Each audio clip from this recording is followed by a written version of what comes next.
अस्सलाम वालेकुम। Freedom flotilla मुसलमानों की एक नई दास्तान, मुसलमानों की एक नई कहानी, फिर से एक तारीख रकम हो गई है। एक सवाल आज आप लोगों के सामने रखना है कि मुसलमान दोबारा कहाँ आकर खड़ा होंगे, मुसलमानों ने किया क्या है। इस तरह इस पूरी वीडियो को ना आपने समझना है, आपने गौर करना है।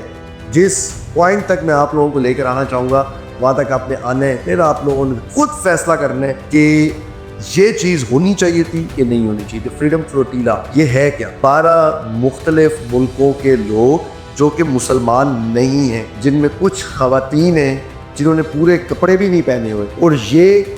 वॉलंटियरली शिप्स के अंदर एड्स रखते हैं, ह्यूमैनिटेरियन एड, यानी कि ये उसके अंदर इंजेक्शन, मेडिसिन, जो भी बेसिक मेडिसिन है वो रखते हैं, और उसके बाद ये उसके अंदर फूड रखते हैं, उसके अंदर बहुत सारा स्टॉक रखते हैं बड़ी बड़ी शिप्स पे, और गज़ा की तरफ समंदर में उतर जाते हैं। मेडिलिन ये गज़ा की तरफ उतर जाते हैं कि हम लोग गज़ा पहुंचकर जिन बच्चों ने खुराक नहीं खाई हम उन तक पहुंच जाएं। और ये मीनवाइल व्लॉगिंग करते हुए, वीडियोस बनाते हुए जा रहे हैं, ये मैसेज देते हुए कि हम टेररिस्ट नहीं हैं, हम लोग बिल्कुल ना, हमारे पास कोई हथियार है, कुछ किसी ना आके चेक करना है चेक कर लो, हम सिर्फ फूड देने के लिए जा रहे हैं। और ये लोग चल पड़ते हैं और रोज़ आगे से आगे बढ़ते, कोई एक दिन का तो सफ़र है, समंदर का सफ़र है, और ये लोग रोज़ आगे से आगे बढ़ते जा रहे हैं, बढ़ते जा रहे हैं, बढ़ते जा रहे हैं। और फिर मैं आपको एक चीज़ बता रहा हूँ जिसको मैं आखिर में कनेक्ट करके आपको एक चीज़ यहाँ से बताऊँगा कि इनमें एक खातून है, बल्कि 23 खातून है, मगर एक खातून है जिन्होंने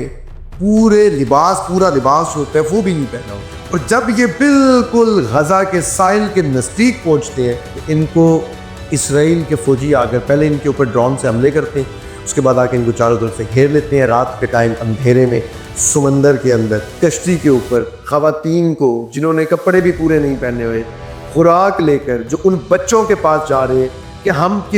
हमें कोई परवाह नहीं है कि वो मुसलमान है या क्या है। पहले इंसानियत, इंसान अल्लाह पाक के हाथों से बनाया हुआ, ठीक है, इंसान से अल्लाह पाक को मोहब्बत है, इंसान को लायक बनाया अल्लाह पाक ने। वो कहते हैं सिर्फ उस इंसानियत की बेस पर हम उनको खाना पहुंचाने जा रहे हैं, और इसराइल के फ़ौजी उनको रास्ते में आके रोक ले, उनको लेके चले जाते हैं खुराक गज़ा तक, वो नहीं पहुँचते रहते और उन बच्चों को फिर खुराक नहीं मिलती, और वो लोग जिस मुल्कों के होते हैं उनको उस मुल्कों में वापस पहुँचा दिया जाता है, और उसके बाद वो फिर से एहतजाज करते हैं कि जी हम खुराक लेके जाएंगे या पहुँचेंगे या जो भी करते हैं। मगर एक कश्ती जो चली थी वो कारवां अधूरा रह गया, वो लोग बीच रास्ते में खुराक लेकर रुक गए, वो आगे ना जा सके, वो बच्चों को खुराक ना पहुंचा सके। अब मेरा एक सवाल है यहाँ पर हम मुसलमानों से कि वो लड़की जिसके जिस्म पर कपड़े भी पूरे नहीं थे, इंसानियत की खातिर खुराक लेकर गज़ा के बच्चों के लिए, जिनका ना अब बाप है ना माँ है, उन बच्चों के पास खुराक लेकर जा रही थी, वो बेहतरीन अमल कर रही थी इस टाइम के ऊपर। या एक वो मौलवी, जब वो इंसान, जब वो मुसलमान जो गज़ा के बच्चों का सोच भी नहीं रहा, जिसको कोई परवाह नहीं है कि गज़ा में क्या है, वो अपनी ईदें भी बेहतरीन तरीके से मुसलमान मना रहा है, वो अपने सब मामलात, बेहतरीन ईद आई है, उसने घर पे लाइटिंग की है, घरों में बारबेक्यू किए है, बड़े बड़े जानवर ज़िबा किए हैं, उनको पहना कर चले हैं, नाचे हैं। ईद तो उनके साथ नहीं मनानी चाहिए थी मुसलमानों को, क्या ख्याल है? वो हजूर पाक की उम्मत नहीं है, हम लोग हजूर पाक, तो उम्मत हजूर पाक अगर होते और इस टाइम पे ये सब कुछ होता तो क्या आका करीम सरवर दो जहां यही कुछ कर रहे होते जो हम सारे कर रहे हैं? ये सोचने का मकाम है, ये हम मुसलमानों के सोचने का मकाम है कि क्या वो लड़की, वो नॉन मुस्लिम लड़की,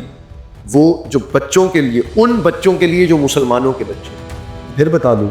वो यहूदियों के बच्चे नहीं हैं, ना वो दुश्मनों के बच्चे, वो यहूदियों के बच्चे भी होते। तो खैबर के मकाम के ऊपर जब मौला अली ने खैबर फतह की थी तो हजूर पाक ने मना कर दिया था कि दुश्मन के बच्चे नहीं, मौला अली ने ये हुक्म जारी किया था आगे, बच्चे, बुजुर्ग, औरत पे कोई आंच नहीं आनी चाहिए। तो फिर मुसलमानों के बच्चे हैं जिनको आप लोगों को और मुझे बचाने की कोई परवाह नहीं हो रही। तो फ्रीडम फ्लोटिला रोकती गई है मुसलमानों, कम अज़ कम खुराक नहीं पहुंचा सकते, उस फ्रीडम फ्लोटिला के लिए आवाज़ तो उठा सकते हो, वो चिड़ी तो बन सकते हैं ना हम सारे, जो बता सके क़यामत में रब्बुल आलमीन को कि मैं ये बुलबुल, जो छोटी सी मेरी यानी कि वो चिड़िया है, बुलबुल एक ही परिंदे जैसे, तो मेरी ज़बान के ऊपर ये जो पानी का कतरा है,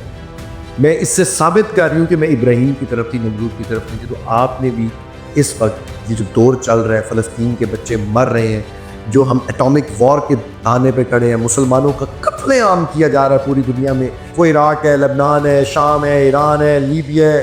कोई अफ़गानिस्तान है, पाकिस्तान है, कोई मुल्क है, मुसलमानों का कत्लेआम करें। तो जो हम